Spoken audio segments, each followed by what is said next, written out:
অনুরাগের ছোঁয়া ধারাবাহিকের আবারও এক নতুন প্রোমো সামনে আসলো। অনুরাগের ছোঁয়া ধারাবাহিকের একের পর এক নতুন প্রোমো সামনে আসছে।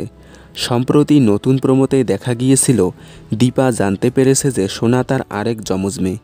তাই দীপা সোনাকে নিতে সেনগুপ্ত বাড়িতে আসে, কিন্তু লাবণ্য সেনগুপ্ত এবং প্রবীরবাবু সোনাকে নিয়ে যেতে মানা করে।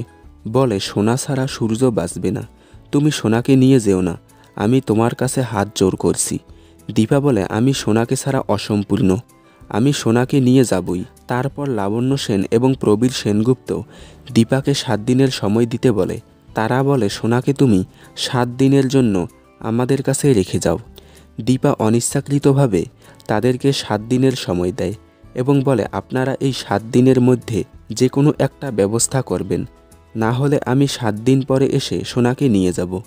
অন্যদিকে সূর্য জানতে পারবে না যে সোনা দীপার মেয়ে এবং সোনাকে নিতে দীপা সেনগুপ্ত বাড়িতে এসেছিল। তাহলে 7 দিন পর কি ঘটতে চলেছে? 7 দিন পর কি দীপা সোনাকে নিয়ে চলে যাবে, নাকি দীপা সোনা রূপাকে নিয়ে সেনগুপ্ত বাড়িতে থাকবে?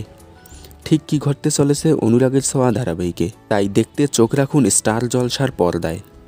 সামনে আসতে চলেছে খুবই ধামাকাদার একটি প্রোমো। অনুরাগের ছোঁয়া ধারাবাহিকের সকল আপডেট সবার আগে পেতে চ্যানেলটি সাবস্ক্রাইব করে রাখুন।